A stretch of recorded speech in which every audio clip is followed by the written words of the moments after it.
서울 한빛병원 산부인과에서 겨울의 새벽은 유난히 길었다.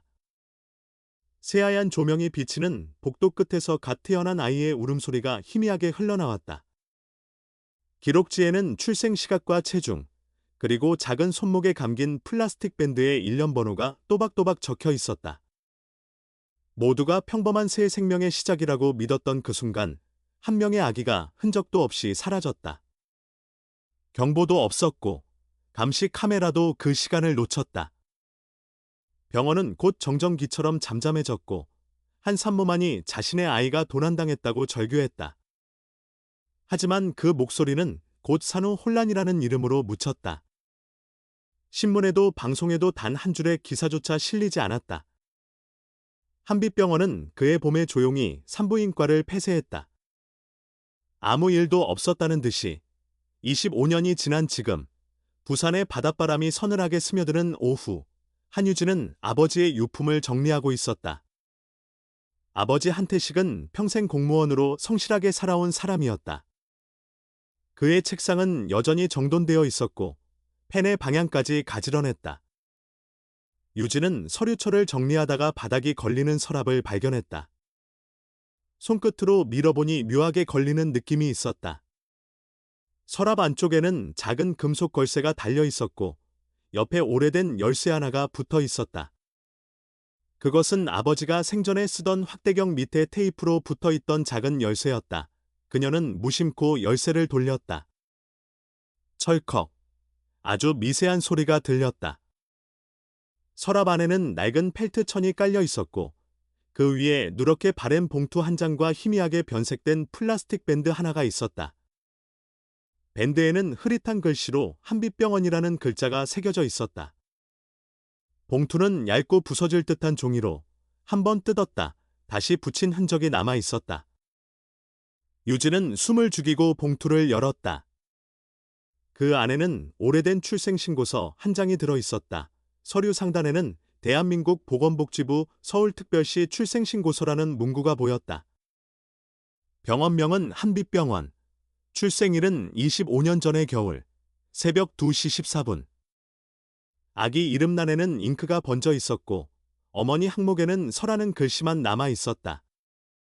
담당 의사란에는 김재원이라는 이름이 적혀 있었다. 유진은 숨을 고르며 눈을 다시 떼었다. 그리고 봉투 뒷면에 붙은 노란 메모를 발견했다.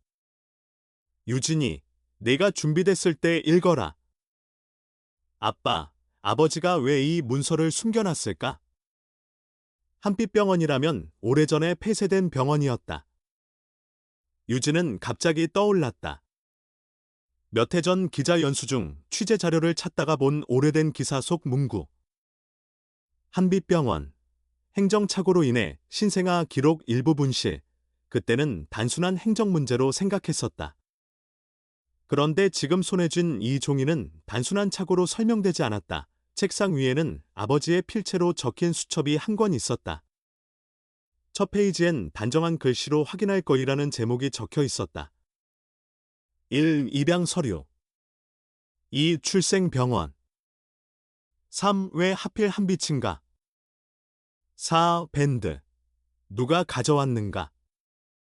그리고 마지막 줄. 그녀가 떠나려 하지 않을 때 말해줄 것. 유진은 그 문장을 한동안 바라보았다. 아버지가 그녀라고 표현한 사람은 어머니, 이예림이었다. 그녀는 순간 모든 것이 뒤섞였다. 자신이 입양된 것일까? 그렇다면 왜 숨겨야 했을까? 어머니는 한 번도 그런 이야기를 꺼낸 적이 없었다. 가족 사진 속의 웃음, 생일날의 편지, 어린 시절 함께 만든 도시락 모두가 갑자기 다른 빛으로 보였다. 사랑의 기억이 아니라 감추어진 무언가의 보상처럼 느껴졌다. 밤이 깊어가자 바닷가를 스치는 겨울 바람이 유진의 집 창문을 울렸다. 아버지가 남긴 책상 앞에 다시 앉은 그녀는 손바닥 위의 밴드를 바라보았다. 흐릿한 글씨 사이로 보이는 넷이라는 이니셜이 눈에 들어왔다. 밴드 아래에는 한빛병원 신생아실이라는 스탬프가 희미하게 남아 있었다. 그 순간 아버지가 남긴 말들이 머릿속에서 엮였다. 한빛, 밴드, 왜 하필, 말해줄 것. 그는 분명 뭔가를 알고 있었다. 그러나 어째서 말하지 못했을까? 유진은 잠시 창밖을 보았다. 멀리 고속도로 위로 차들의 불빛이 흐르고 도심은 여전히 깨어 있었다. 자신이 모르는 과거가 그 불빛 저편 어딘가에 있을지도 몰랐다. 그녀는 봉투 속의 출생신고서를 다시 꺼내 살폈다. 서류 하단에 구청 직인이 흐릿하게 찍혀 있었다. 지연 신고.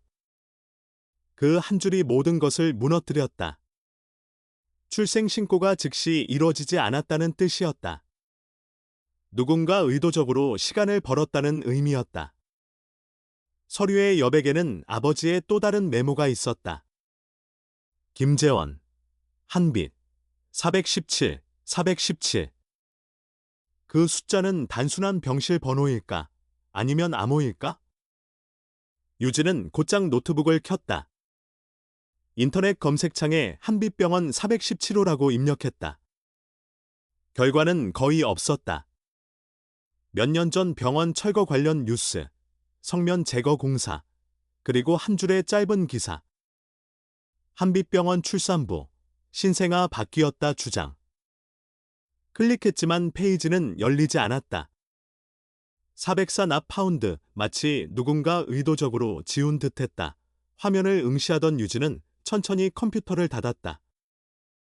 이제 단서를 더 찾기 위해서는 그 병원에 다녀야 한다는 생각이 들었다. 아무도 기억하지 못하는 그곳이 지금의 자신에게 유일한 출발점이었다. 그날 밤, 그녀는 처음으로 자신이 누구인지 모른다는 공포를 느꼈다. 이름, 가족, 추억, 모든 것이 서류 한 장과 밴드 하나에 의해 흔들렸다. 그러나 동시에 이상한 확신이 피어올랐다. 이건 우연이 아니라는 직감. 아버지가 남긴 흔적은 단순한 비밀이 아니라 진실로 가는 길이었다. 창밖에 바다는 검게 잠들어 있었고 희미한 불빛이 반짝였다. 한유진은 조용히 서류를 다시 봉투에 넣고 잠금 서랍에 넣었다. 내일이 오면 서울로 가야 했다. 오래된 병원, 그리고 사라진 이름의 진실이 기다리고 있을 것이다. 이제부터 그녀의 이야기는 한빛병원에서 시작된 오래된 침묵을 깨는 첫걸음이 될 것이었다.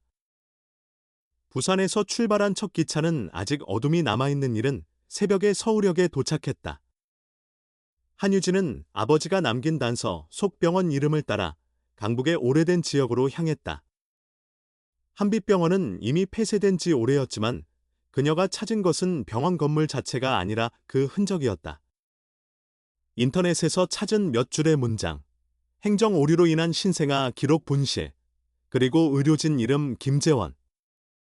모두 연결되지 않은 조각들이었지만 어딘가에는 진실이 남아있을 거라 믿었다. 서울의 공기는 부산보다 건조했고 겨울의 냄새가 더 차갑게 느껴졌다. 그녀는 한빛병원이 있었다는 자리 근처의 카페에 앉아 오래된 지도와 검색 결과를 펼쳤다.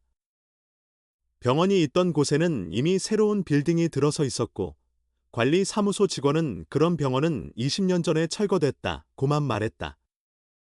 아무도 그곳에서 아기가 사라졌던 일을 기억하지 않았다. 유진은 아버지가 남긴 또 하나의 단서, 김재원을 중심으로 추적을 시작했다. 의료인 면허 등록 사이트에서 그 이름을 찾아보니 이미 면허가 정지된 상태였다. 주소는 서울 종로구. 한때 한빛병원 산부인과 과장으로 근무했다는 기록만 남아 있었다. 하지만 그가 지금 어디에 사는지는 아무도 몰랐다. 그녀는 보건소와 구청을 차례로 돌며 자료 열람을 신청했다. 담당자는 개인정보보호법을 이유로 거절했지만 유진은 기자 실습 때 익힌 절차를 떠올리며 정보공 개청구서를 작성했다. 이름, 직책, 근무연도, 병원명까지 꼼꼼히 기입했다. 담당자는 귀찮은 듯 종이를 받아들고 며칠 걸릴 거예요 라고만 했다. 그녀는 기다릴 시간이 없다는 걸 알고 있었다. 서울에서 며칠을 보낸 끝에 유진은 뜻밖의 전화를 받았다. 구청에서 연락이 왔고 오래된 의료기록 일부가 보관되어 있다는 것이었다. 다음 날 그녀는 안내를 받아 서류 보관실로 향했다. 오래된 문서더미 사이에서 담당자는 먼지를 털어낸 종이 봉투 하나를 내밀었다. 한빛병원 산부인과. 거기에는 몇 개의 출산 기록과 환자 명단이 포함되어 있었다. 그중 한 장이 유진의 시선을 끌었다. 출산자, 서출산일, 25년 전 겨울 신고 지연 사유, 의료 행정 절차 확인 중. 담당 의사란에는 김재원이 적혀 있었다. 유진은 손끝으로 그 이름을 짚으며 확신했다. 모든 길은 그 사람으로 이어지고 있었다. 그러나 문서에는 기록 이관 완료라는 빨간 도장이 찍혀 있었다. 기록의 행방은 알 수 없었다. 그날 밤, 유진은 숙소로 돌아와 아버지의 수첩을 다시 펼쳤다. 한 페이지 귀퉁이에 질문 기예림에게라는 메모가 보였다. 입양 기록, 출생 병원, 왜 하필 한빛인가? 그리고 마지막에 적힌 한 줄 밴드, 누가 가져왔는가? 그녀는 이 네 문장을 오랫동안 바라보다가 조용히 수첩을 덮었다. 다음 날, 서울의 편집국에 근무하는 친구를 통해 신문 아카이브실을 찾았다. 낡은 마이크로필름 리더기에 한빛병원을 입력하자 화면에 오래된 기사들이 천천히 스쳐 지나갔다. 산부인과 확장 계획 발표, 신생아실 설비 교체, 그리고 작게 실린 한 줄짜리 기사. 행정착오로 인해 일부 신생아 기록 누락. 유진은 기사에 첨부된 희미한 흑백 사진을 확대했다. 줄지어 놓인 신생아 침대들, 이름표가 붙은 종이 태그, 그 옆에 무표정한 간호사 한 명 사진 설명에는 이름이 없었다. 그녀는 화면을 캡처하고 병원을 함께 조사한 기자 출신의 은퇴자 몇 명에게 연락을 돌렸다. 대부분은 기억나지 않는다며 전화를 끊었다. 단 한 명, 은퇴한 사진기자 출신의 노인이 그 병원 말이오. 그때 뭔가 이상했지라고 말했다. 그는 기억을 더듬으며 말했다. 병원장이 바뀐 직후 몇몇 간호사들이 갑자기 퇴직했고 그 후 병원은 부동산 거래를 이유로 폐업했다고 했다. 유진은 점점 혼란스러워졌다. 왜 한 병원의 단순한 폐업에 이렇게 많은 흔적이 남아있지 않을까? 단순히 재정난으로 문을 닫았다면 이렇게 자료를 숨길 이유가 없었다. 누군가가 의도적으로 지웠다는 생각이 강하게 들었다. 며칠 후 유진은 다시 부산으로 내려왔다. 어머니 이예림은 그녀가 서울에 다녀온 사실을 묻지 않았다. 집안은 여전히 정갈했고 아버지의 물건들은 그 자리에 있었다. 밤이 되자 그녀는 책상 앞에 앉아 그동안 모은 자료를 정리했다. 한빛병원, 김재원, 서, 그리고 417. 모든 단어가 서로를 가리키고 있었지만 아직 실체는 잡히지 않았다. 그때 책상 밑에서 또 다른 서류 봉투가 손끝에 닿았다. 봉투 겉면에는 아버지의 필체로 확인 후 폐기 금지라고 적혀 있었다. 안에는 낡은 노트 한 권이 있었다. 표지는 달았지만 내부는 정리되어 있었다. 첫 장엔 이것은 기록이자 고백이다 라는 문장으로 시작했다. 그 아래에는 날짜와 이름들이 빼곡히 적혀 있었다.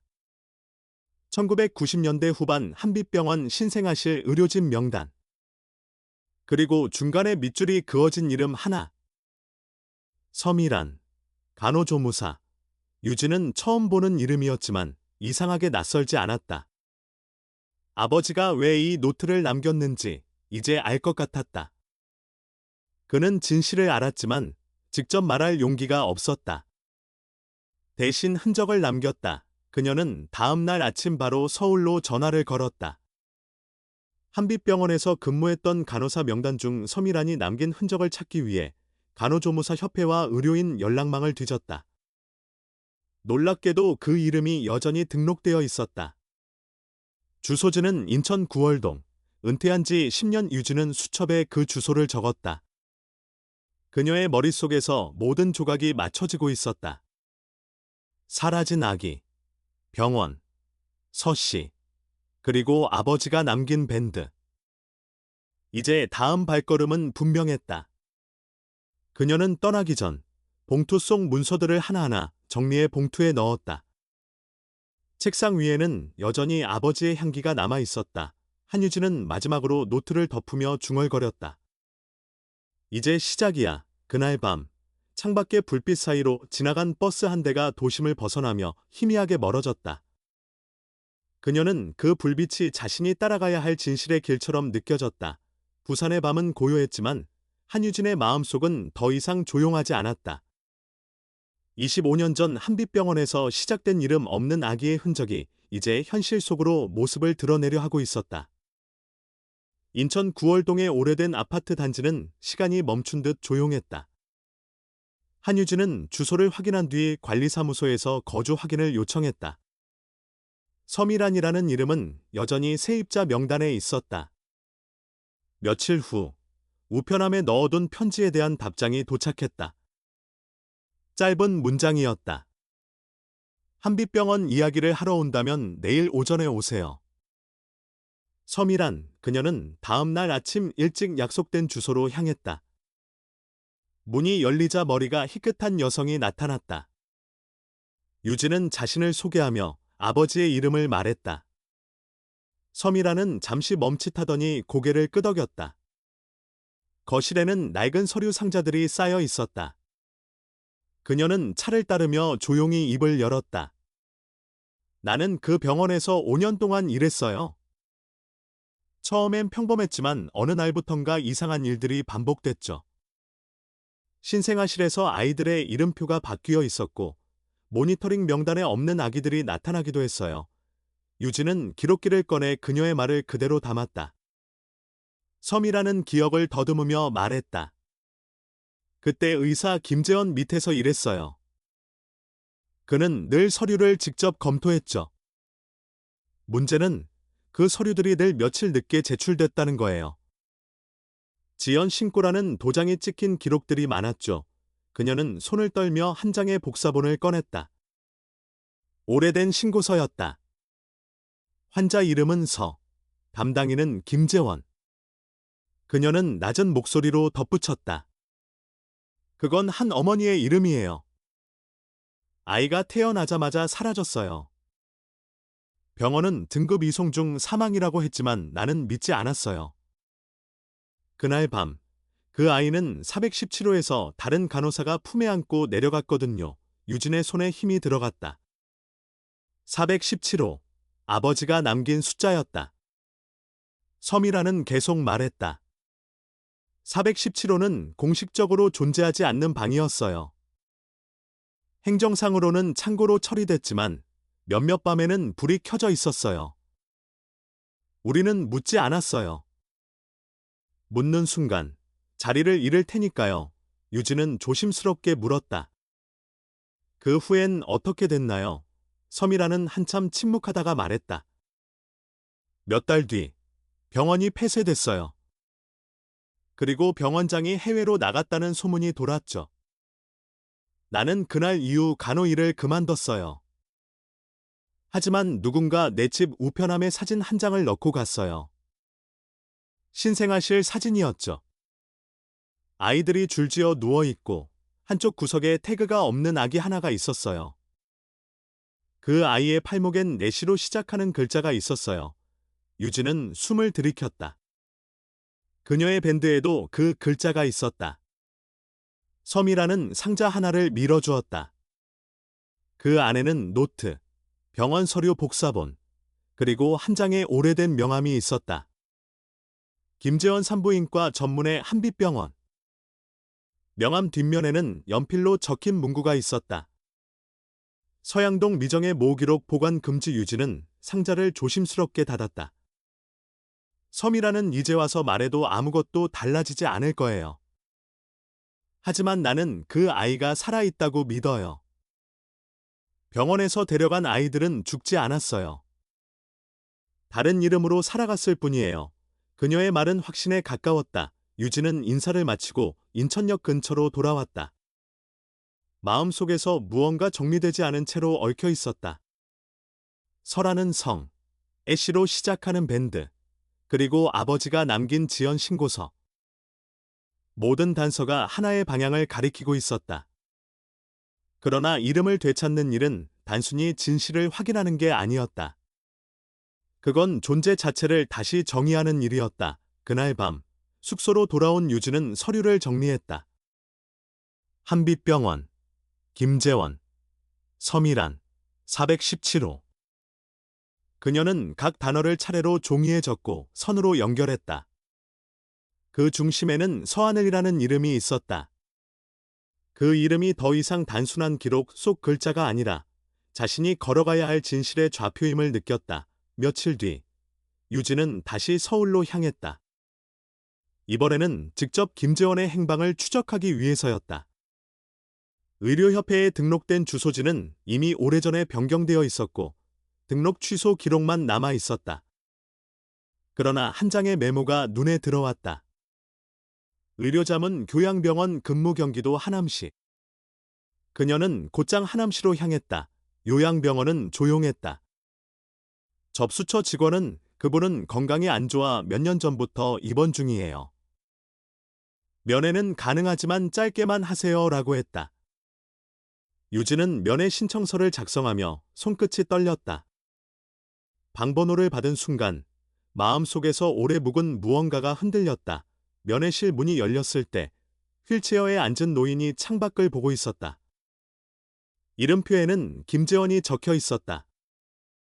그는 유진을 바라보며 낯선 듯 고개를 기울였다. 그녀는 기자 신분으로 자신을 소개하고 조용히 말했다. 한빛병원 417호에 대해 알고 싶습니다. 김재원은 한동안 말을 잇지 못했다. 오랜 침묵 끝에 그는 나지막이 말했다. 그 방을 기억하오. 하지만 내가 아는 것보다 당신이 이미 더 알고 있을 거예요. 그리고 손가락으로 침대 옆 서랍을 가리켰다. 그 안에는 오래된 봉투 하나가 있었다. 봉투 겉면에는 한 줄의 문장이 적혀 있었다. 미완의 기록. 당신이 완성해야 할 이야기. 유진은 봉투를 집어들었다. 안에는 복사된 의료 기록과 사진 몇 장이 들어 있었다. 서류의 상단에는 출산자, 서아기 이름, 서하늘 상태, 전원 조치 후 기록 폐기라는 문장이 적혀 있었다. 마지막 페이지 하단에는 김재원의 서명이 있었다. 그는 천천히 고개를 숙였다. 나는 명령을 따랐을 뿐이요. 하지만 그날 그 아기를 본 기억은 아직도 선명하오. 유진은 그 말을 마음속에 새겼다. 모든 것이 점점 명확해지고 있었다. 사라진 이름, 기록된 숫자, 밴드의 글자, 아버지가 숨긴 서류.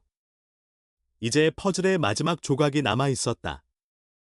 417호가 실제로 존재했다는 증거였다. 그녀는 봉투를 품에 넣고 병원을 나섰다. 하늘이 낮게 깔린 겨울의 오후. 유진은 자신이 더 이상 과거를 쫓는 누군가가 아니라 진실을 이어 쓰는 사람이라는 걸 느꼈다.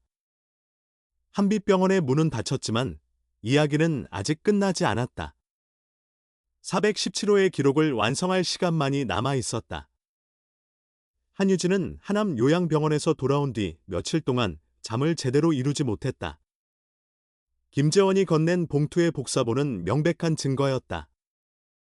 서하늘이라는 이름, 전원 조치 후 기록 폐기라는 문구, 그리고 담당이의 서명까지 있었다. 그러나 서류는 반쪽짜리였다. 전원 조치가 실제로 무엇을 의미했는지, 그 아이가 어디로 갔는지는 여전히 알 수 없었다. 그녀는 아버지의 노트에 적힌 또 하나의 이름을 떠올렸다. 섬이란 그 이름이 어머니의 이름과 연결될 가능성은 점점 높아지고 있었다. 그녀는 서류 봉투를 들고 인천의 섬이란 집을 다시 찾았다. 섬이란은 유진을 기다리고 있었던 듯한 얼굴이었다. 유진이 봉투를 내밀자 그녀는 천천히 펼쳐보았다. 문서의 글자를 확인하던 섬이란의 눈빛이 흔들렸다. 이 아이의 이름을 기억하고 있었어요. 그때 아이의 팔목에 밴드가 있었죠. 애쉬로 시작하는 글자. 그게 이 아이였어요. 그녀는 한참을 말없이 있다가 덧붙였다. 이름은 서하늘이에요. 그리고 그 이름은 내가 직접 썼어요. 그녀는 서랍에서 낡은 노트를 꺼냈다. 그 안에는 수십 년 전 병원 근무 당시의 기록이 빼곡히 적혀 있었다. 날짜, 근무 시간, 신생아 명단, 그리고 417호에 대한 짧은 메모들. 전달 완료, 보호자 없음, 지연 신고, 외부 서류 대조 불가. 유진은 숨을 고르며 물었다. 그 아이는 지금 어디에 있나요? 서미라는 고개를 숙였다. 몰라요. 그 아이를 본 건 그날이 마지막이었어요. 김재원이 그 아이를 품에 안고 417호에서 나오는 걸 봤죠. 그 뒤로 병원은 조용히 폐쇄됐어요. 병원장도, 의사들도, 기록도 모두 사라졌어요. 나는 결국 그 일을 외면했어요. 유진은 자신의 손목에 있던 밴드를 꺼냈다. 희미하게 남은 글자 세. 이 밴드예요. 아버지의 책상에서 나왔어요. 섬이라는 밴드를 바라보다가 마치 오래 기다려온 대답을 들은 사람처럼 눈을 감았다. 그럼 당신이, 그녀는 말을 잇지 못했다. 잠시 후 떨리는 목소리로 말했다. 당신이 그 아이일지도 몰라요. 유진의 머릿속은 공허해졌다. 25년 동안 자신이 살아온 이름, 가족, 학교, 추억, 모든 것이 하나의 의심으로 뒤바뀌었다. 그녀는 입양된 기억이 없었다. 하지만 지금 이 모든 증거는 그녀의 존재 자체를 흔들고 있었다. 그날 밤, 유진은 숙소로 돌아와 밴드와 서류를 나란히 두었다. 서미란의 말이 계속 귓가에 맴돌았다. 당신이 그 아이일지도 몰라요. 그녀는 결국 결심했다. 자신이 누구인지 확인하려면 서류보다 확실한 증거가 필요했다. 어쩌면 혈연이라는 피해 기록이 남아 있을지도 몰랐다. 며칠 뒤, 유진은 보건복지부 산하의 입양기록센터에 연락했다. 담당자는 개인정보 보호를 이유로 쉽게 정보를 주지 않았다. 하지만 그녀는 기자 실습생 신분으로 신뢰할 만한 취재를 빙자의 자료 열람을 요청했다. 몇 시간의 대기 끝에 담당자는 오래된 데이터베이스에서 한빛병원 관련 사건을 검색했다. 모니터에 짧은 문장이 떴다. 1998년 2월, 신생아실 기록 분실 미확인 전원 조치한 건? 담당자는 이건 단순 행정착오로 분류되어 있어요. 이름도 없고 보호자 기록도 없네요 라고 말했다. 유진은 서류를 프린트해달라고 요청했다. 프린트된 종이를 받아 들었을 때 하단에 병실 417이라는 문구가 눈에 들어왔다. 그것은 단순한 착오로는 설명되지 않는 흔적이었다. 그녀는 이 기록을 다시 서미란에게 보여주기로 했다. 인천의 아파트로 돌아가자 서미란은 이미 상자를 꺼내놓고 있었다. 당신이 돌아올 줄 알았어요. 그녀는 상자 안에서 오래된 폴라로이드 사진 한 장을 꺼냈다. 신생아실의 간이 침대, 그리고 흑백으로 찍힌 아기의 모습. 얼굴은 희미했지만 손목의 밴드가 분명히 보였다. 새. 그 아래엔 서미란의 필체로 하늘이라고 적혀 있었다. 그 아이를 처음 안았던 날, 나는 이름을 이렇게 남겼어요. 하늘. 그게 마지막이었어요. 유진은 사진을 손에 쥐었다. 이제 확신이 생겼다. 밴드의 이니셜, 병실 번호, 지연 신고, 모든 것이 자신을 가리키고 있었다. 하지만 여전히 한 가지가 남았다. 왜, 누구의 결정으로 그 아이가 다른 이름으로 살아야 했는지. 그녀는 아버지의 노트를 다시 펼쳤다. 마지막 페이지에 작은 메모가 있었다. 417 그녀를 찾게 되면 말하라. 한비대 죄는 사람의 손으로 끝나지 않는다. 유진은 한동안 그 문장을 바라보다가 전화기를 들었다. 서울에 있는 방송사 탐사보도팀에 연락하기 위해서였다. 하지만 통화 버튼을 누르기 직전 마음이 멈칫했다. 이건 단순히 기사로 쓸 일이 아니었다.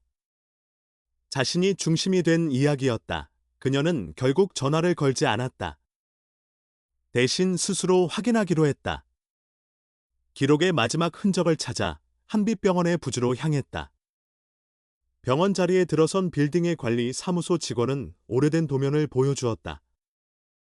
유진은 설계도를 확대해보며 417호의 위치를 찾았다. 병원 시절엔 분만실 뒤편의 보관 구역으로 표시돼 있었다. 그러나 도면의 각주에는 붉은 글씨로 내부 이관 구역 별도 출입 제한이라고 적혀 있었다. 그녀는 도면을 찍어 서미란에게 전송했다. 잠시 후 답장이 왔다. 맞아요. 거기가 417호였어요. 거기서 아이들이 사라졌어요.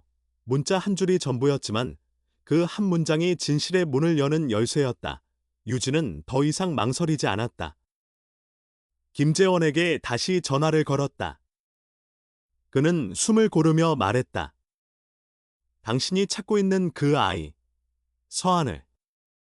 그 어머니의 이름은 서미란이에요. 전화를 끊은 뒤 유진은 한참 동안 움직이지 못했다. 한순간에 모든 퍼즐이 맞춰졌다. 자신의 이름, 서류, 밴드, 그리고 어머니의 이름까지.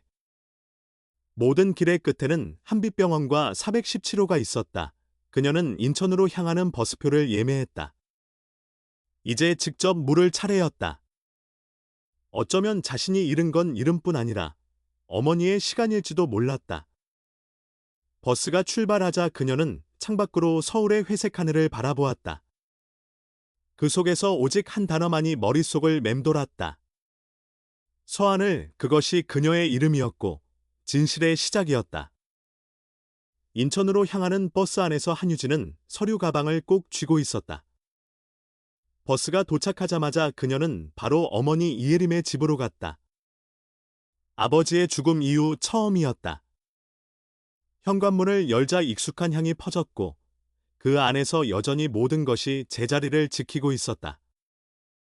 이예림은 놀란 얼굴로 유진을 바라봤지만 아무 말도 하지 않았다. 유진은 가방을 내려놓고 그 안에서 밴드, 서류, 그리고 병원에서 받은 복사본을 꺼냈다. 책상 위에 하나씩 올려놓자 방 안의 공기가 무겁게 가라앉았다. 이예림은 손을 떨며 종이를 바라봤다. 그게 뭐니? 유진은 대답하지 않았다. 대신 아버지의 필체가 남은 수첩을 그녀에게 밀었다. 수첩에는 기병 서류, 출생병원, 왜 한빛인가라는 문장이 적혀 있었다. 이예림은 몇 초 동안 그 문장을 읽고는 조용히 입을 열었다. 그건 내가 태어나던 해의 일이지. 우리는 그때 아이를 가질 수 없었어. 병원에서 긴급 입양 절차가 있다고 연락이 왔고 태식이 그 아이를 안고 왔어. 그는 모든 게 합법적이라고 했어. 나는 믿었어. 유진은 아무 말 없이 서류를 들었다. 이 아이가 나예요. 이예림은 고개를 들었다. 얼굴에는 설명할 수 없는 혼란이 번지고 있었다. 그녀는 한참 동안 숨을 고르고 나서야 말했다. 그 아이의 어머니가 누군지도 몰랐어. 태식이 서류는 나중에 받는다고 했고 나는 그냥 아이를 안았지. 내가 울음을 멈추는 순간 모든 의심이 사라졌어. 유진은 그 말을 들으며 눈을 감았다. 아버지의 노트에 적힌 마지막 문장이 떠올랐다. 그녀가 떠나려 하지 않을 때 말하라. 그는 결국 끝까지 말하지 못했다. 아버지가 남긴 흔적은 결국 어머니의 침묵으로 완성된 셈이었다. 이예림은 계속 말했다. 그 일이 불법일 거라고는 상상도 못했어. 태식이 병원과 직접 연락한 건 나중에서야 알았어. 어느 날 그가 술에 취해 그 병원은 기록을 지운다고 중얼거렸지만 나는 그냥 피곤한 소리로만 들었지. 그녀의 목소리가 점점 작아졌다. 미안하다. 하지만 나는 너를 사랑했어. 그건 진심이야. 유진은 대답하지 않았다. 사랑이라는 단어가 너무 멀게 들렸다. 그녀는 밴드를 손바닥 위에 올려놓고 중얼거렸다. 이건 내가 태어난 증거예요. 하지만 동시에 누군가의 상실이에요. 이예림은 눈을 감았다. 나는 내가 나에게 온 날을 기적으로 믿었어. 하지만 지금은 그게 누군가의 절망 위에 세워진 기적이었다는 걸 알겠어. 그날 밤, 유진은 아버지의 책상 앞에 앉았다. 서랍을 다시 열자 오래된 냄새가 퍼졌다. 가장 아래쪽에서 또 하나의 봉투가 나왔다. 봉투에는 아버지의 필체로 그녀에게 진실을 보여줘라라는 문장이 적혀 있었다. 안에는 병원 도면의 복사본, 그리고 김재원에게 보냈던 편지가 들어 있었다. 편지의 마지막 문장은 단호했다. 417호의 기록을 넘기지 않으면 모든 것을 세상에 알리겠다. 유진은 그 문장을 읽으며 손끝이 차가워졌다. 아버지는 이미 오래전에 모든 것을 알았던 것이다. 그러나 그는 병원과 맞서기보다 진실을 딸이 직접 마주하기를 기다렸다. 다음 날, 유진은 이혜림과 함께 김재원을 찾아 하남으로 향했다. 요양병원의 면회실에서 김재원은 그들을 보자 놀라지 않았다. 그는 천천히 고개를 끄덕였다. 이제 모든 게 돌아오는군요. 이혜림은 떨리는 손으로 밴드를 내밀었다. 김재원은 그것을 잠시 바라보다가 말했다. 그 아이는 병원의 결정으로 전원 조치된 겁니다. 당시 행정실장은 출산 직후에 산모가 아이를 포기했다고 보고했어요. 하지만 나는 그게 조작된 문서라는 걸 알고 있었죠. 유진은 차분하게 물었다. 그 산모의 이름이 서미란이었나요? 김재원은 짧게 숨을 내쉬었다. 맞아요. 그녀는 끝까지 아이를 찾으려 했지만 병원에서 정신적 충격을 이유로 퇴원 조치를 내렸어요. 나는 그때 이미 병원의 의도가 단순한 입양이 아니라는 걸 눈치챘어요. 이혜림은 고개를 숙였다. 그럼 우리는 그 아이를 훔친 거였나요? 김재원은 아무 대답도 하지 않았다. 그의 눈빛에는 오랜 세월의 죄책감이 깃들어 있었다. 면회를 마친 뒤 유진은 병원 앞에서 한동안 서 있었다. 그녀는 아버지의 선택을 떠올렸다. 그가 왜 직접 진실을 밝히지 않았는지, 왜 끝까지 침묵했는지 이제야 이해됐다. 그는 가족을 지키려 했고, 동시에 진실을 숨기지 않으려 했다. 그날 밤, 유진은 다시 아버지의 수첩을 펼쳤다. 마지막 페이지에 작게 적힌 문장이 눈에 들어왔다. 417호. 내가 준비되면 가라. 그녀는 곧장 인터넷 검색창에 한빛병원 철거 부지라고 입력했다. 지도에는 새로 지어진 오피스 빌딩이 표시되었다. 그곳이 바로 한빛병원이 있던 자리였다. 그녀는 이혜림에게 말했다. 저곳으로 가야 해요. 그곳이 모든 게 시작된 곳이에요. 이혜림은 고개를 끄덕였다. 내가 가야 한다면 나도 같이 갈게. 며칠 뒤 두 사람은 새로 지어진 빌딩 앞에 섰다. 관리소장은 처음엔 출입을 허락하지 않았지만 유진이 기자 자격증을 보여주자 태도를 바꿨다. 그는 오래된 도면을 꺼내 들고 말했다. 병원 시절 구조를 일부 그대로 유지했어요. 이쪽 지하층이 예전의 분만실 구역이에요. 유진은 관리소장을 따라 계단을 내려갔다. 오래된 콘크리트 냄새가 남아 있었다. 벽면의 페인트 자국 사이로 흐릿한 숫자가 보였다. 417. 유진은 걸음을 멈췄다. 그 숫자가 여전히 남아 있었다. 이혜림은 그 옆에서 조용히 눈을 감았다. 그녀는 서류 가방을 열고 아버지의 수첩을 꺼냈다. 그 속에는 417호, 진실은 시간 속에 남는다라는 문장이 적혀 있었다. 유진은 천천히 페이지를 덮었다. 이제 그 숫자는 단순한 병실 번호가 아니라 자신이 태어난 자리이자 누군가가 아이를 잃은 자리였다. 이혜림은 조용히 말했다. 그녀를 만나야겠구나. 유진은 고개를 끄덕였다. 그게 아버지가 원했던 일일 거예요. 그날 밤, 유진은 인천으로 전화를 걸었다. 수화기 너머로 서미란의 목소리가 들렸다. 그녀는 짧게 말했다. 오세요. 이야기할 시간이 됐어요. 전화를 끊은 뒤 유진은 모든 서류를 다시 정리했다. 아버지가 남긴 노트, 김재원의 고백, 이혜림의 침묵, 그리고 서미란의 기다림. 모든 것이 한 점으로 수렴되고 있었다. 이제 남은 건 마지막 진실뿐이었다. 인천의 오후 공기는 묘하게 눅눅했다. 한유진은 서류 가방을 들고 서미란의 집으로 향했다. 초인종을 누르자 문이 곧 열렸다. 서미란은 이미 모든 것을 알고 있었다는 듯 고개를 끄덕였다. 유진은 김재원의 고백과 417호의 도면을 건넸다. 서미라는 아무 말 없이 한참 동안 문서의 글자를 따라가며 읽었다. 그리고 낮은 목소리로 말했다. 그때 아이가 사라진 뒤 병원장은 우리에게 항고 명령을 내렸어요. 몇몇 간호사들은 다른 병원으로 옮겨졌고 나머지는 그날 이후 입을 다물었죠. 나도 결국 침묵했어요. 유진은 손에 든 밴드를 조심스럽게 꺼냈다. 이 밴드가 당신이 말한 그 아이의 것인가요? 섬이라는 시선을 밴드에 고정한 채로 고개를 끄덕였다. 그 글자, 애쉬로 시작하는 그 밴드였어요. 내가 직접 썼어요. 당시 산모의 이름은 서, 아이는 건강했죠. 그런데 다음 날 아침, 그 아이가 없어졌어요. 기록에는 능급 이송 후 사망이라고 쓰여 있었지만 나는 그 말을 믿지 않았어요. 왜냐하면 새벽에 의사와 보안 직원이 함께 아이를 데리고 나가는 걸 봤으니까요. 유진의 목소리가 낮게 떨렸다.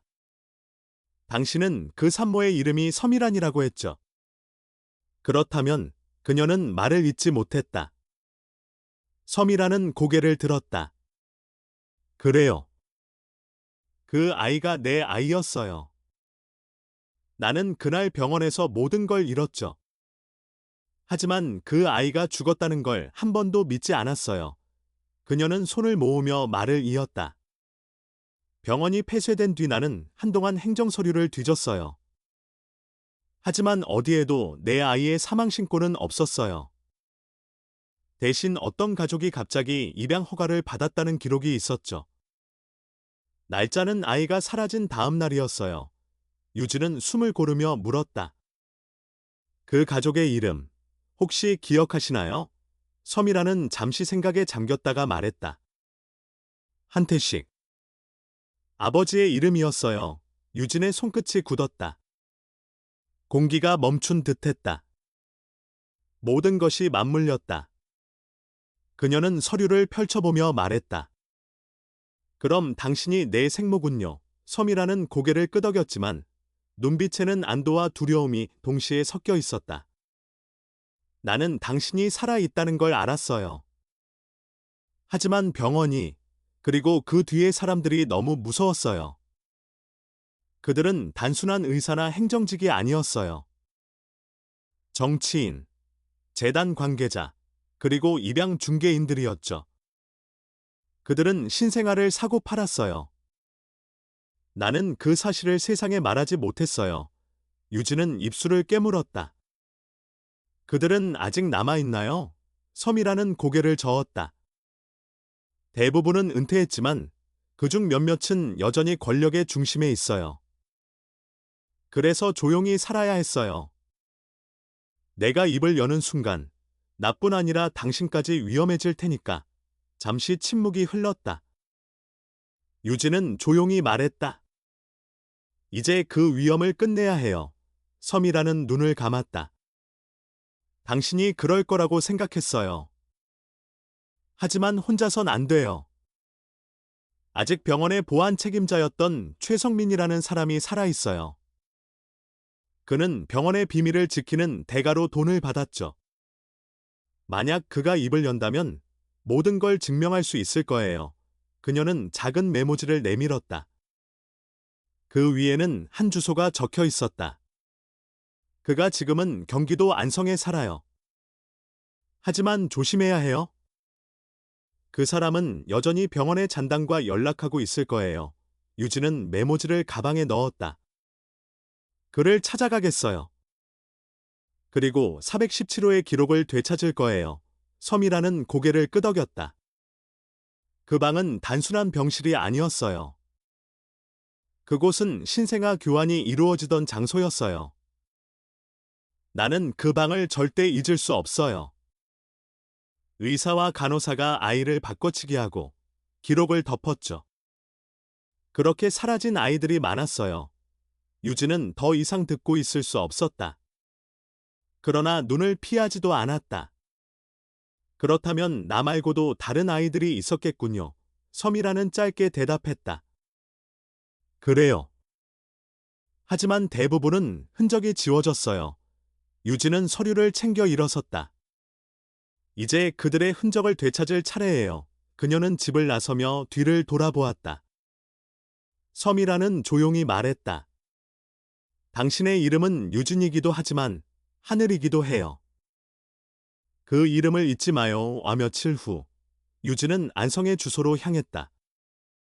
최성민의 이름은 이미 오래전에 뉴스 기사에서 사라졌지만 여전히 그 지역의 작은 경비업체에 등록되어 있었다. 그녀는 가짜 취재 의뢰를 핑계로 약속을 잡았다. 약속된 시간에 도착하자 낡은 건물의 문이 열렸다. 중년의 남자가 앉아 있었다. 그는 유진을 위아래로 훑어보며 말했다. 병원 일로 왔나요? 유진은 짧게 고개를 끄덕였다. 남자는 잠시 웃었다. 그 일은 다 끝났어요. 25년이나 지난 얘기를 왜 다시 꺼내요? 유진은 조용히 서류를 꺼냈다. 밴드, 그리고 417호의 도면 복사본이었다. 남자의 얼굴에서 웃음이 사라졌다. 이걸 어디서 구했죠? 그는 목소리를 낮췄다. 유진은 단호하게 말했다. 당신이 지켰던 방이에요. 거기서 아이들이 사라졌어요. 그중 한 명이 바로 나예요. 남자의 눈빛이 흔들렸다. 그는 한동안 말이 없었다가 낮은 목소리로 말했다. 그 일은 내가 한 게 아니에요. 난 명령을 따랐을 뿐이에요. 하지만 그는 서랍을 열고 낡은 파일 하나를 꺼냈다. 이게 마지막으로 남은 기록이에요. 그날 밤 아이들을 옮겼다는 명단이죠. 유진은 파일을 받아들었다. 그 안에는 날짜와 이름, 그리고 병실 번호가 적혀 있었다. 1998.02.14 417서안에 그녀는 숨을 삼켰다. 남자는 고개를 숙였다. 그 방은 이제 없어요. 하지만 그날의 진실은 아직 살아있어요. 누군가는 그걸 덮기 위해 지금도 움직이고 있을 거예요. 유진은 고개를 들었다. 당신은 왜 이걸 아직 가지고 있었나요? 남자는 짧게 웃었다. 아마 나도 구원받고 싶었나 봅니다. 그는 의자에 기대며 눈을 감았다. 이제 당신이 할 차례예요. 유진은 글을 남겨두고 밖으로 나왔다. 손에 쥔 파일이 무겁게 느껴졌다. 거기에는 자신뿐 아니라 수십 명의 이름이 있었다. 서류의 하단에는 붉은 도장이 찍혀 있었다. 기밀보건부 이관 금지. 그녀는 아버지가 남긴 문장을 떠올렸다. 진실은 시간 속에 남는다. 그날 밤, 유진은 서울로 돌아가는 기차 안에서 파일을 펼쳤다. 그리고 마지막 페이지에 적힌 이름을 보았다. 김재원 승인자. 그녀는 조용히 눈을 감았다. 진실은 더 이상 과거의 그림자가 아니었다. 이제 그것은 자신이 걸어야 할 현재의 길이었다. 서울로 돌아온 한유진은 잠을 이루지 못했다. 안성에서 가져온 파일의 내용은 단순한 기록이 아니었다. 거기엔 아이들의 이름, 생년월일, 의료진 서명, 그리고 병원의 인수인계 문서가 포함돼 있었다. 그중 대부분은 전원 조치라는 표현으로 처리되어 있었다. 하지만 어떤 페이지에는 붉은 펜으로 밑줄이 그어져 있었다. 서한을 전원 조치 후 기록 삭제. 그녀는 파일을 덮으며 숨을 고르려 했지만 가슴 속의 압박감은 점점 더 커졌다. 이건 개인의 비밀이 아니라 국가가 묵인한 범죄였다. 그녀는 기자 연수 시절 알게 된 편집국 선배에게 전화를 걸었다. 이름은 김나영, 서울 데일리의 탐사보도팀 부장으로 일하고 있었다. 지금 말할 수 없는 사건이 있어요. 근거 자료도 확보했어요. 그녀의 목소리는 단호했다. 나영은 짧게 대답했다. 내일 오후에 본사로 와요? 비밀 회의실로 안내할게요. 다음 날, 유진은 파일을 들고 신문사로 향했다. 나영은 문을 닫고 자리에 앉았다. 유진은 그동안의 일, 아버지의 수첩, 병원의 도면, 그리고 서류의 출처까지 조리 있게 설명했다. 나영은 한동안 말이 없었다. 이건 단순한 의료사고가 아니야. 입양 명목으로 아이들을 판매한 조직적인 거래야. 우리 팀이 과거에도 유사한 제보를 받았지만 증거가 부족했거든. 그녀는 잠시 생각에 잠기더니 말을 이었다. 이걸 보건복지부에 바로 제출하면 묻힐 가능성이 높아. 공개할 준비를 해야 해. 유진은 고개를 끄덕였다. 하지만 그 순간 두려움이 스쳤다. 병원의 이름, 관련 인물, 정부 기관까지 얽혀있는 거대한 구조를 상대해야 했다. 나영은 그녀의 불안한 표정을 보고 조용히 말했다.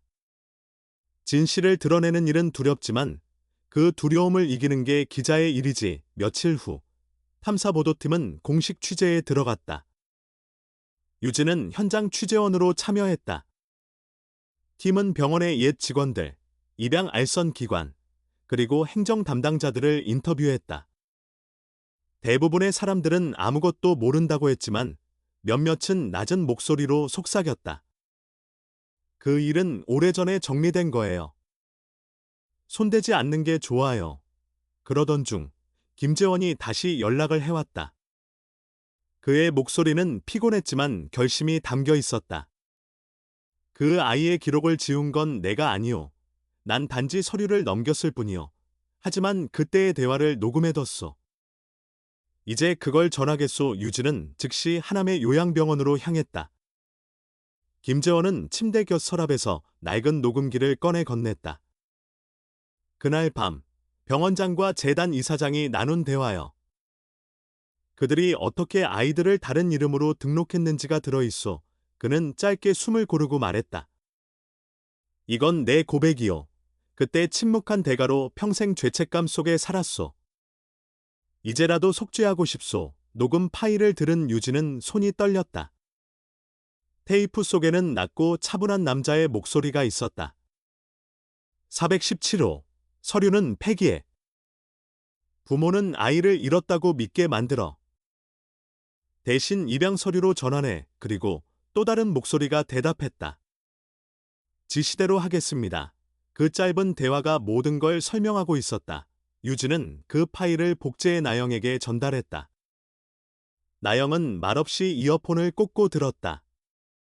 녹음이 끝나자마자 그녀는 컴퓨터를 켰다. 이제 충분해. 이건 단순한 제보가 아니라 국가 차원의 은폐야. 기사로 내보내기 전에 증거를 모두 백업해. 팀원들이 서둘러 자료를 복사하고 클라우드 서버에 저장했다. 그러나 며칠 뒤 신문사에 정체불명의 전화가 걸려왔다. 발신자는 자신을 보건복지부 관계자라고 소개했다. 그 자료를 공개하면 법적 조치를 취하겠습니다. 오래된 사건을 왜 다시 끄집어내려 합니까? 아영은 냉정하게 대답했다. 우리는 진실을 보도할 뿐입니다. 전화를 끊은 후 유진은 나영을 바라봤다. 그녀는 웃으며 말했다. 이런 반응이 나온다는 건 우리가 바로 핵심을 건드렸다는 뜻이야. 유진은 밤새 기사를 작성했다. 문장은 간결했지만 날카로웠다. 1998년 서울 한빛병원에서 신생아 전원 조치 명목으로 이루어진 불법 입양 의혹. 내부 의료진 증언과 기밀 문서 확보. 핵심 인물 김재원 전 의사. 육성 녹취 공개 기사가 배포되자 사회는 흔들렸다. 온라인 포털에는 한빛병원 사건 재조사라는 키워드가 실시간 검색어 1위를 기록했다. 과거 병원에서 근무했던 간호사들과 행정직원들이 다시 입을 열기 시작했다. 서미란도 인터뷰에 응했다. 그녀는 방송 카메라 앞에서 담담히 말했다. 나는 아이를 잃었지만 다시 찾았어요. 그 아이의 이름은 서하늘입니다. 그 방송이 나간 뒤 유진의 휴대전화로 수많은 메시지가 쏟아졌다. 용기 내줘서 고마워요. 당신의 이야기가 많은 사람을 살렸어요. 하지만 그녀는 기쁨보다 두려움이 앞섰다. 그날 저녁, 집 앞에 검은 차 한 대가 세워졌다. 창문 너머로 낯선 남자가 그녀를 바라보다가 이내 사라졌다. 나영은 보안을 강화하라며 임시 숙소를 마련해줬다. 며칠 후 검찰이 수사에 착수했다. 유진은 증인 신분으로 조사실에 출석했다. 조사관이 물었다. 당신이 확보한 자료의 출처는 어디입니까? 그녀는 침착하게 대답했다. 병원 관계자들과 내부 기록입니다. 저는 피해자의 자녀로서 그리고 기자로서 진실을 밝히고 싶습니다. 조사관은 잠시 그녀를 바라보다가 말했다. 용기 있는 결정이군요.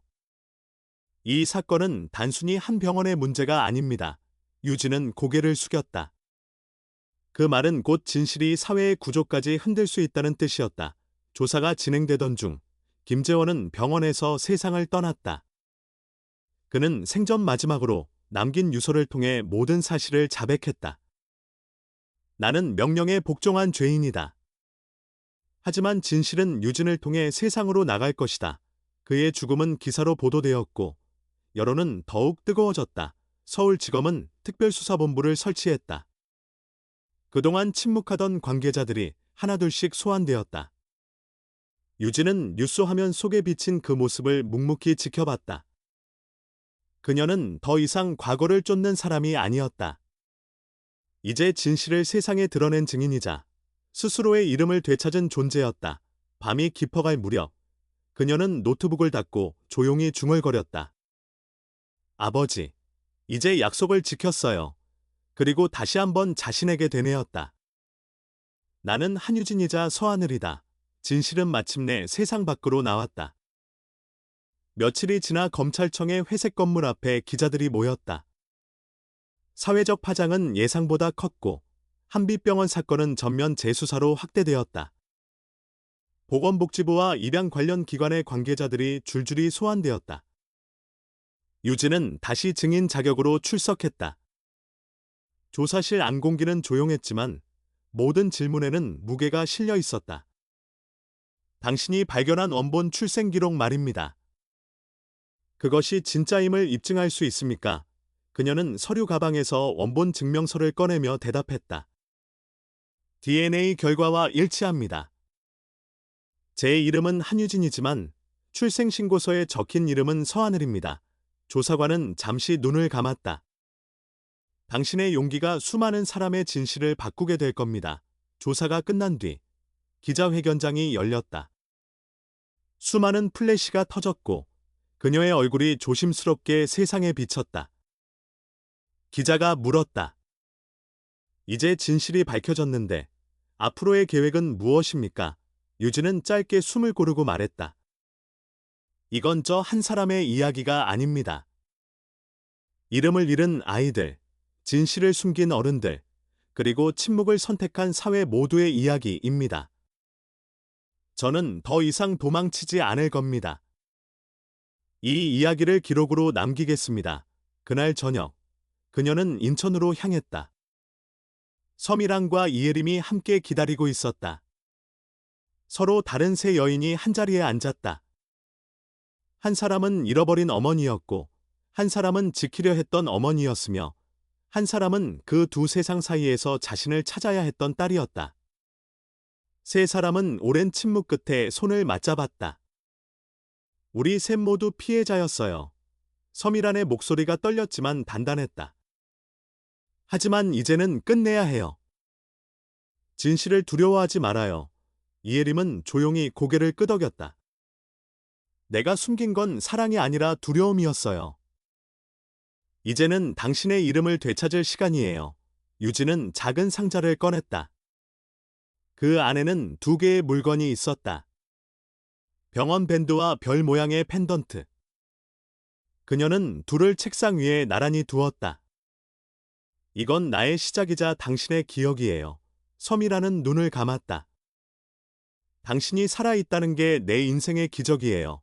이예림은 그 말을 들으며 조용히 말했다. 이제 그 기적을 함께 나누죠. 며칠 후, 세 사람은 함께 기자회견장에 섰다. 유진이 중심에 섰고 양쪽에 두 어머니가 나란히 섰다.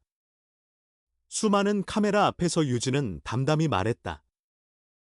우리는 25년 동안 서로의 이름조차 모른 채 살아왔습니다. 하지만 진실은 결국 시간을 뚫고 나왔습니다. 이것은 용서와 회복의 이야기입니다. 기사가 나간 후 사회는 조금씩 달라지기 시작했다. 정부는 신생아 입양 절차의 전면 재검토를 약속했고 의료 기록 보존법이 강화되었다. 병원 비리와 관련된 인물들은 법정에 섰고 수많은 피해, 가족들이 진실을 찾기 위해 나섰다. 사람들은 그녀의 이름을 기억했다. 서하늘, 잃어버린 아이에서 진실의 증인이 된 기자. 어느 저녁, 유진은 혼자 한강변을 걸었다. 머릿속에 여전히 수많은 얼굴이 스쳤다. 아버지 한태식, 어머니 이혜림, 생모 서미란, 그리고 그날의 병원. 그녀는 주머니에서 병원 밴드를 꺼내 손에 올려놓았다. 희미한 글자의씨가 여전히 남아 있었다. 그녀는 그것을 강물 위에 천천히 놓았다. 밴드는 물 위를 돌며 흘러갔다. 그리고 별 모양의 펜던트를 꺼내 목에 걸었다. 아버지가 남긴 유언이 떠올랐다. 사랑과 진실은 결국 같은 길이다. 그 말의 의미를 이제야 이해할 수 있었다.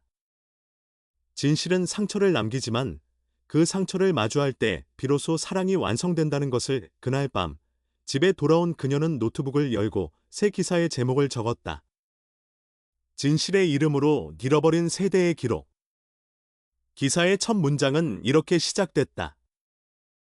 진실은 때로 너무 늦게 찾아오지만 늦게 온 진실도 여전히 누군가의 삶을 구한다. 며칠 뒤 DNA 재조사 결과가 공식 발표되었다. 검사 결과는 99.9% 일치. 서하늘과 서미란 모녀 관계 확정. 방송사들은 그 장면을 반복해서 보도했다. 서미란은 인터뷰에서 조용히 말했다. 아이를 찾았다는 건 내 삶이 다시 시작됐다는 뜻이에요. 이혜림은 기자의 질문에 이렇게 답했다. 나는 그 아이를 낳지 않았지만 함께 울고 웃으며 자랐습니다. 이제는 두 사람의 어머니로 남겠습니다. 그 말에 유진은 처음으로 미소를 지었다. 며칠 후 그녀는 출판사에서 새 책을 냈다. 책의 제목은 417호의 기억이었다. 책 말미에는 짧은 문장이 적혀 있었다. 이 이야기는 끝이 아니라 시작이다. 진실을 마주한 사람들은 다시 태어난다. 시간이 흘러 봄이 왔다. 섬이라는 작은 꽃가게를 열었고 이혜림은 그곳을 자주 찾았다. 유진은 여전히 기자로 일하며 사회복지 제도 개선에 관한 기사를 썼다. 세 사람은 가끔 함께 식사를 하며 조용히 웃었다. 서로 다른 상처가 남았지만 그 상처 위에 이해와 용서가 피어났다. 그날 저녁, 유진은 혼자 창가에 앉아 아버지의 수첩을 펼쳤다. 마지막 장에는 짧은 글귀가 남아 있었다. 진실을 끝까지 걸어가라. 그 길 끝에 사랑이 있다. 그녀는 펜을 들고 그 아래에 한 줄을 더 썼다. 그리고 그 사랑은 결국 나를 구했다. 바람이 창문을 스쳤다. 그녀는 눈을 감고 마음속으로 중얼거렸다. 나는 한유진이자 서하늘이다. 나는 두 개의 이름으로 살아도 한 사람의 진실로 존재한다. 새벽이 다가오고 도시의 불빛이 하나둘 꺼질 때 그녀는 마지막 원고를 저장했다. 화면에 떠오른 문장이 빛났다. 진실은 때로 잔인하지만 침묵보다 언제나 따뜻하다. 그녀는 노트북을 닫았다. 세상은 아직 완벽하지 않았지만 적어도 진실이 다시 묻히지는 않을 것이다. 그리고 그 진실은 누군가의 이름을 되돌려 주었고 또 다른 누군가에게는 용기의 의미를 남겼다. 그녀는 미소를 지으며 속삭였다. 이제 나는 나의 이름으로 살아간다. 오늘도 끝까지 이 이야기를 함께 들어주신 모든 분들께 진심으로 감사드립니다. 이 이야기는 단지 한 사람의 삶에 대한 기록이 아니라 우리 모두가 잊고 살았던 진실과 용기에 대한 이야기였습니다. 때로는 세상이 너무 빠르게 돌아가면서 우리는 진심으로 마주해야 할 것들을 외면하게 됩니다. 하지만 오늘의 이야기가 여러분의 마음속에 작은 울림이 되어 진실을 향한 용기와 서로를 이해하려는 마음을 다시 떠올리게 되기를 바랍니다. 세상에는 여전히 말하지 못한 아픔이 많습니다. 그러나 그 아픔을 드러내고 함께 나눌 때 우리는 조금 더 따뜻한 사회로 나아갈 수 있다고 믿습니다. 이 이야기를 통해 여러분이 사랑과 용서, 그리고 삶의 의미에 대해 다시 한번 생각해 보셨다면 그것만으로도 충분히 값진 시간이었을 것입니다. 저희 채널을 응원해 주시려면 아래에 있는 좋아요를 눌러주시고 여러분의 느낀 점을 댓글로 남겨주세요. 그리고 구독 버튼을 눌러 함께 해주신다면 앞으로도 더 많은 진심 어린 이야기를 전해드리겠습니다. 다시 한번 마음 깊이 감사드리며 여러분의 하루가 따뜻한 진실과 평안함으로 채워지길 바랍니다.